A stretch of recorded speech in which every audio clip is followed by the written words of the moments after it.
انتہائی قابل احترام ناظرین السلام علیکم۔ دوستو آپ دیکھ رہے ہیں رائٹ پوائنٹ اور میں ہوں شیراز۔ دوستو مصر میں امریکی بلیک ہاک ہیلی کاپٹر حادثے کا شکار ہو کر تباہ ہو گیا، جس کے نتیجے میں 7 فوجی ہلاک ہو گئے۔ ان میں 5 امریکی فوجیوں کے علاوہ چیک جمہوریہ کا ایک اور فرانسیسی فوجی بھی شامل ہے، جبکہ ایک امریکی فوجی اس حادثے میں زندہ بچ گیا۔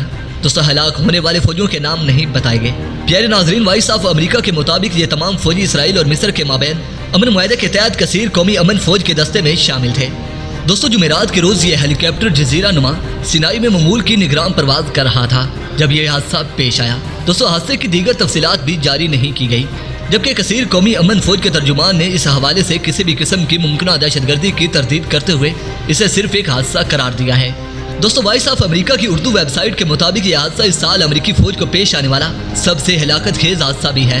دوستو اس حوالے سے نگراں امریکی وزیر دفاع کرس ملر کا بھی ایک بیان جاری کیا گیا ہے، جس میں انہوں نے مصر میں ہلاک ہونے والے فوجیوں کو خراج عقیدت پیش کرنے کے علاوہ ان کے اہل خانہ اور عزیز و اقارب سے تعزیت بھی کی ہے۔ دوستو واضح رہے کہ 1979 میں مصر اور اسرائیل کے مابین امن معاہدہ طے پایا تھا، جس کے تحت کثیر قومی فوج اور مبصرین کا قیام عمل میں لایا گیا۔ اس میں 13 ملکوں کی افواج شامل ہیں، جس میں سب سے زیادہ تعداد امریکی فوجیوں کی ہے۔ دوستو ویڈیو پسند آنے کی صورت میں اس ویڈیو کو لائک کیجیے، دوستوں سے شیئر کیجیے اور کمنٹ سیکشن میں پاک فوج زندہ باد، پاک آرمی پائندہ باد اور اپنے گمنام ہیروز کے نام نعرہ ضرور کمنٹ کیجیے گا۔ دوستو اس کے ساتھ اجازت چاہوں گا، اپنا ڈھیر سارا خیال رکھیے اور ہمیشہ نیک دعا میں یاد رکھا کریں۔ اپنے میزبان شیراز کو اجازت دیجیے، اللہ نگہبان۔